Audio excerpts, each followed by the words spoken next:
No, 15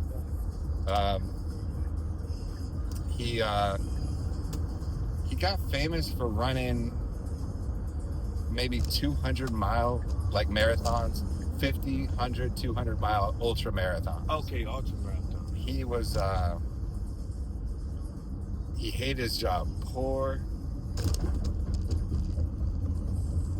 I think he was somewhere in Pennsylvania, outside of it, like in a suburban area of Pennsylvania. Okay. Had a job for a while, spraying for cockroaches. With driving a truck around. You got a route. You go to this restaurant, that hotel, this apartment building. Spray for cockroaches. Okay. With Ecolab. He got super overweight. I think he said he weighed 320, 330 pounds. He's a big guy, but like pretty tall, but got up to over 300 pounds. When you big like that, your 300 and a normal person 300 is a little different. A little different, yeah, but yeah, but it was just the point when he's just crying at night. Wow. And just doing things that aren't good for his body. I remember he has this story about on the way home, he would get this certain kind of like maybe Hostess donuts and some kind, I can't remember what kind of drink it was, but some kind of, maybe it was like big ass chocolate milk. Okay, just a big drink. Yeah, and a bunch of Hostess cakes, and then he would crush it, and he'd be like, "Damn, I just made myself fatter," and then just start crying, and this just went on and on and on. And eventually, he says, "I want to go to the military," and he wants to not only go to the military, but he wants to be in like elite infantry. No, elite, like special forces type of military. Yeah, like SEAL type stuff. Yes, so Green Beret and all that. Yeah, so he goes to like the Navy recruiter and he's like, "No, man, I want to be a Navy SEAL." And they're like, "You're way overweight. There's hardly any black Navy SEALs ever," because he's a black guy. Okay. And they're like, "There's been like 30 Navy SEALs ever." That are black guys, yeah, something like that. Something like that. I don't know, maybe it's a little higher, but the guy was like, you don't really have a chance. And he wanted to do it, and studies for the test. I mean, he goes through hell. He gets himself down to like something like 180 pounds. Just starts running like through the pain. Anyway, he becomes a Navy SEAL. He goes, he becomes successful. Through a lot there was failure on the way. Like, it's always failure. Maybe got kicked out, had to try again. Like they have this super hard training program course that lasts for weeks, maybe months. Yeah, they say most people don't make it. They say 100 might come and 2 might make it. Somehow he had to do 2 or 3 of them. Like they call it like Hell Week at the end, something like that. And usually like if you have to do that and you either fail and then you're done, you're never doing it again, or you pass and you're never doing it again. He had to do this thing like 3 times, something like that, before he passed. Yeah, and but to keep trying it, knowing that the stuff they're going to do to you. Yeah. Oh yeah. So then he became just, all right, well, maybe my super skill is just how I can motivate myself through this pain and transform shit, transform. That's what it was. So now he's written books. He goes and gives speeches all over the place. Got money then. He still gets sponsored for like long distance running, like super long distance running. So he's a bad runner though. He's a bad man, dude. I mean, he is a bad man. Like you said, he can motivate himself through pain. Yeah, and so that's what a lot of people are like, dude, all right, if I can't motivate myself, remember what Goggins said every single morning. Damn, looking at his running shoes, like, I do not want to run I wanted to do today, but I'm going to grab those motherfuckers and I'm going to do it anyway. Yeah, and so that's the, like, how do you do that, man? That's hard for me. Yes! It's hard for me too. Just getting up. in the morning. I seen something. You gotta listen to David Goggins if you ever get a chance. I am. I'm gonna look him up. But listen, I seen some of that stuff that them dudes go through. Yeah. Man, it is hell, man. Like yeah. It is hell, yo. It is hell. Yeah. It's gotta be, dude. And I don't know. It's gotta be. Man, that's hell, bro. Like, I know that's so much to go through, man. Like, I couldn't do it, bro. I know I would. Yeah. They might gotta stand in some mud for a couple of hours while the mud running down on their back and shit. Yes. You know what I'm saying? Like, yeah. In the freaking mud, in the mud, in the heat. And like you said, you stayed up how long? 19 hours? Yeah. There's a lot of sleep deprivation too. Yeah, sleep deprivation, bro, is a real thing. I got this thing when I get sleep deprivation, I start seeing shadows. Everybody got their own little thing, I think, but I see shadows. For some reason, it always be the shadow in the shape of a man somewhere. Oh, like a shadow appears where there's nobody there. Yeah. That's when I know I'm tired. That's when it's time to that's when it's time to stop doing what you're doing, man. If you can. Yeah. And that's what I go through. Anytime when I don't get enough sleep and I'm just tired. Yeah. Like I could be at work.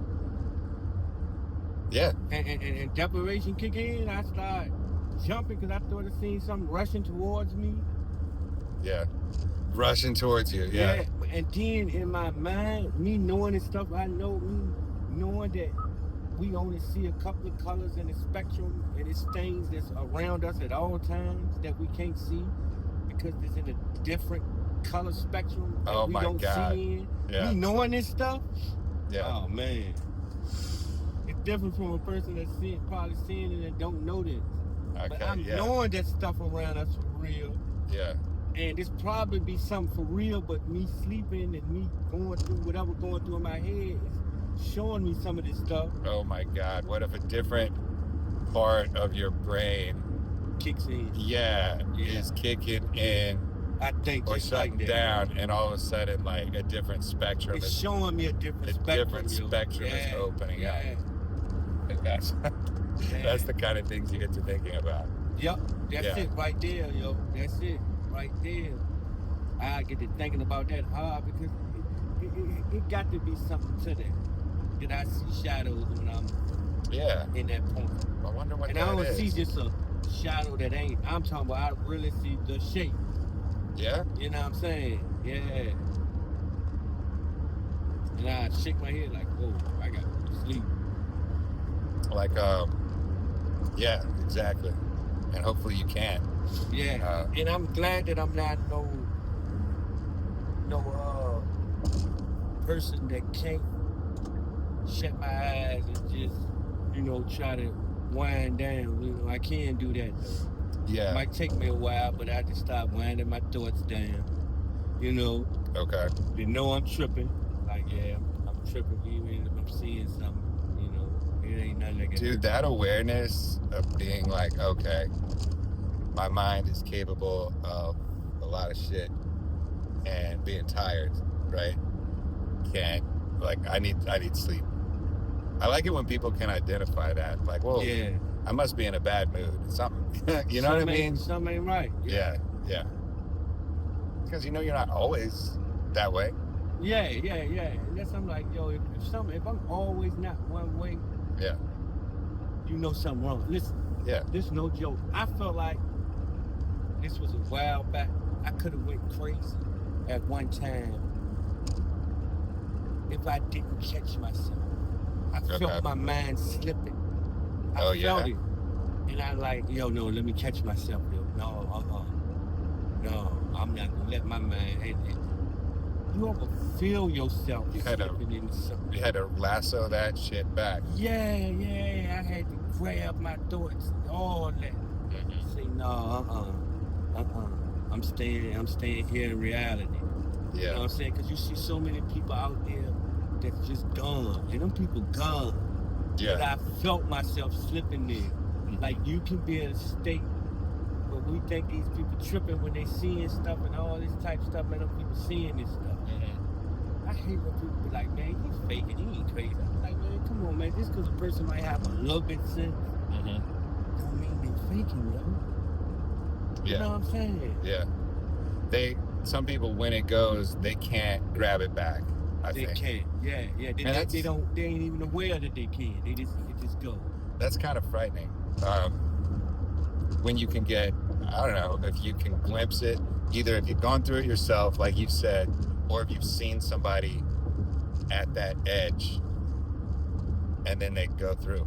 And like they go through it. Yeah, and it's like, oh man, because then you lose like the confidence that you're talking to like somebody who's aware. Yeah. And that's one thing. I'm glad I never seen nobody go through it. You know, I've seen the aftermath when they already crazy, but I never seen them right there at the edge, right before they go. You know what I'm saying? Yeah. I've witnessed myself on the edge, like I'm telling you, it feel like I clicked something in my head backwards. Yeah. Like no, Yeah.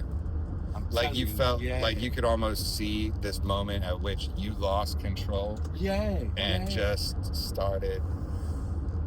That's ooh, dude. That if is. I let myself go in that moment, had I let myself go, I wouldn't be able to hold this conversation with you right now. Had I let go, yo. That's exactly freaking right, man. That is exactly right. Yeah.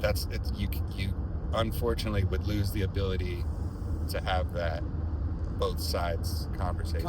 Yeah, where you can just listen to a person and respond. You know what I'm saying?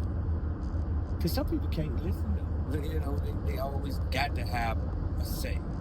You know what I'm saying? And I had to learn that when a person talking, listen, because you might miss it. You know? Yeah.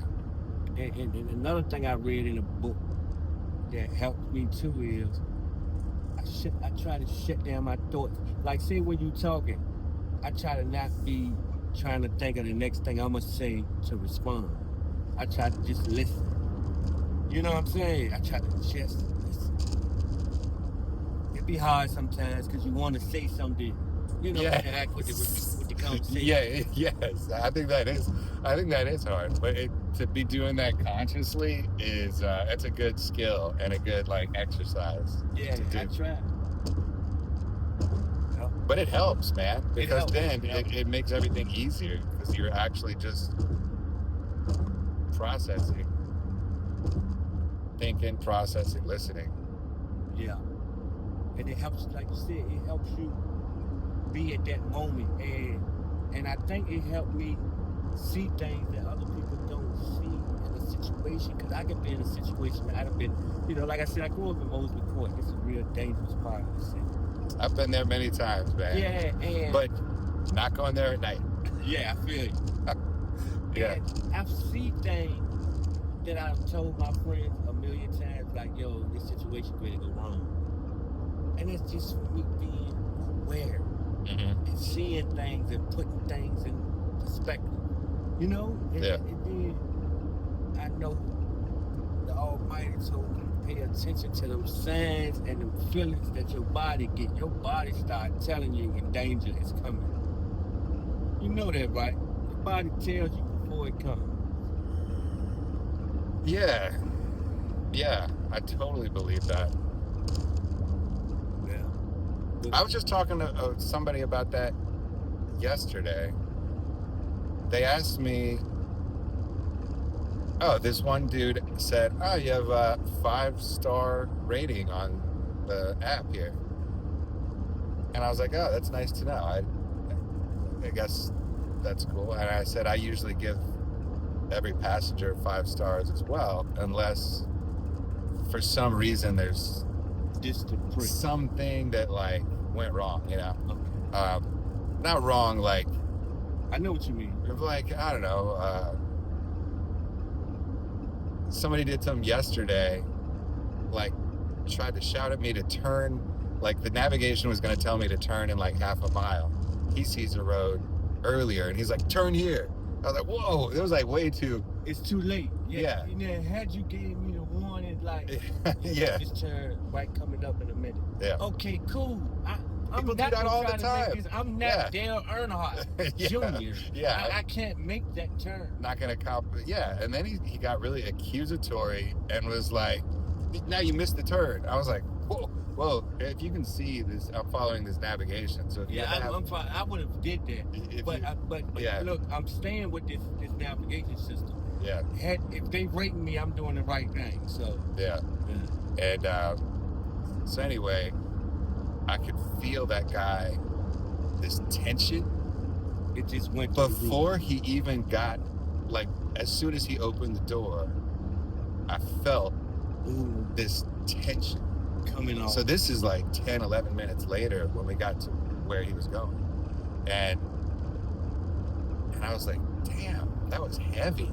And he like, I was like, dude, I've never met you before in my life.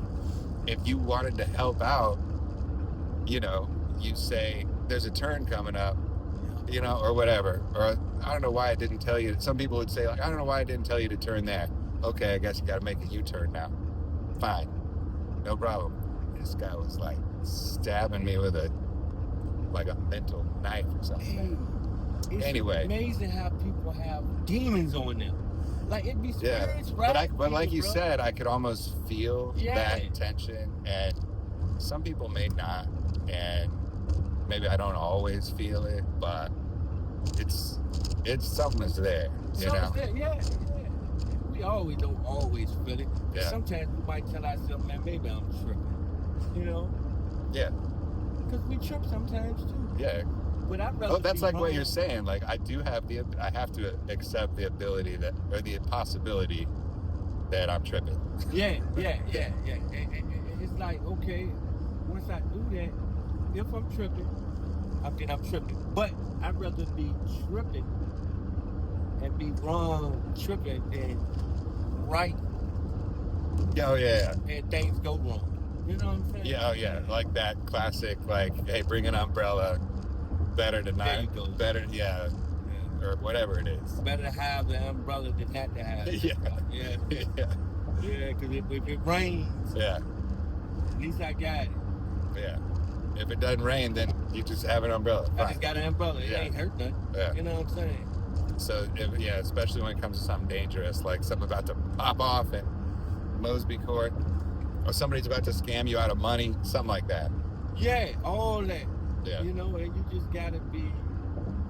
Yeah, I listen to my inner self because God gave us. Just think about this. We only use 10% of our brain. Man, that's a lot of brain that we don't use. Just imagine what can happen. And they say something shut us down, so we could only use that much.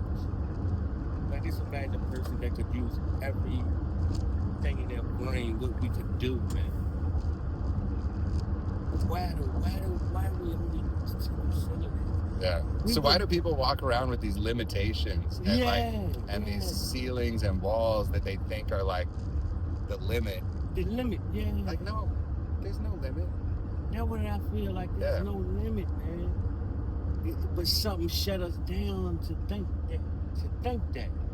You know what I'm saying? Yeah. Like somewhere somebody shut us down to not think.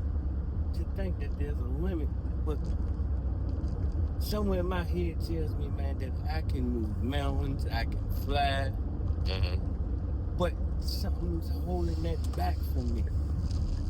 You know? Yeah. But you're also aware that, like, that's what. Have you ever heard about, like, the, I don't know, 60s and 70s, people taking acid, tripping, LSD, and they'll be like, dude, this unlocked the part of my brain that I need to fly. And they'll like jump off a building. Oh no, I ain't doing that, boy. So that's what you have to say, like, yeah. Musa. Yeah. Calm down. Yeah. Yeah, I gotta float a little bit on the ground first. Yeah. I gotta see myself float a little bit first. Yeah, I gotta have that sign. That's when your friend or your coach should tell you, like, okay, so you can fly. Do it just on the ground, bro. Yeah, just on the ground. We're not gonna climb up that tower. Yeah. Because right now I don't want to go splat. Yeah. And then they would be like, but then you're doubting. And the doubt is what we have to get rid of, man. Okay. Yeah, okay. Yeah, okay. Yeah. Yeah, well, I can try it right here on this level. Yep. I can jump up, and I can even lay myself flat and jump up. I bust my stomach up. You know what I'm saying? Hurt myself a little bit. But I ain't going up there. That's too high. I got to float down here first. Have you ever seen those, some type of maybe Buddhist, like, practice? I know what you're talking about. It's like this meditation pose, getting in deep meditation, and they'll be in that lotus position when your legs are crossed, crisscross applesauce, right? And we used to call that sit Indian style. Indian style, that's right, Indian style. Yeah, I don't think you can say that anymore. Get out of here, can't call it that. Oh wow. But that's what they do, and they're meditating, and somehow they do these jumps in that same pose, like with their eyes closed. And I've seen a video of several like monks doing this, and basically what it looks like is you're jumping like 1 inch, 2 inches as you're sitting Indian style. Oh, okay. But that's crazy. What are you using to jump like that? Just those muscles that you're probably pretty limber if you've gotten to this point in your meditation practice, and I'm pretty sure they're all pretty skinny. They don't like go to Hardee's. No, they don't go to Hardee's. No. They're like, let me have 1 cashew and a berry each day. But they feel in their mind. I've heard it described like they float. Well, yeah, like they're literally just soaring above the planet. When I listened to what Nirvana was, it blew my mind. Like, I don't want to do that. They basically kill themselves to say they reached Nirvana, but I might be pronouncing the word wrong. But you gotta certainly sit in this thing. The only way that you reach Nirvana is when you die. Yeah. Your skin don't get rot. You don't be rot. If you don't never heard rot, that means you reach Nirvana. Look Nirvana up. Yeah. And look at the process. You can be like, what the hell? They monks do this? Like, that sounds stupid. That's Nirvana. It's pretty cool. The idea of you reach Nirvana. Yeah, but once I felt out what the thing to do to reach it, I'm like, well, I'll never reach Nirvana. No. Huh. It makes me wonder, dude. In that process, they gotta eat this food. Yeah, it shouldn't be about like making you actually scratch. You might scratch your skin off you. That's how itchy it has you. Because all they can eat is this leaf. That make you. Oh my God! I said, oh my God. And I thought it was something. And it's suicide? It's basically you die. You gotta die. Yeah. And if your skin don't rot, you reach Nirvana. I thought it was just this euphoric, happy, me too. Like peace with everything. Too. Like there's basically a feeling of accepting, embracing, and thankful. Listen, me too. Look it up. Once you look it up, it's gonna blow your mind. Okay. Nirvana. Well, I still want to achieve, like, Right, yeah, but you still want to be in a place like, you know what I'm saying, a good place, yeah. It's still about that, but when they say they really reached it, I'm at home. I'm home. All right, man, good talking to you, brother. All right. Have a good day. You said that could be on YouTube, right? Yeah. All right. You're the best, man. I'll see you next time. You too, man. You had a great day, man. All right. I really enjoyed it. Let's try. You know that, man. Yeah, you too, Lamont. All right, have a good day, man. All right, man. see you.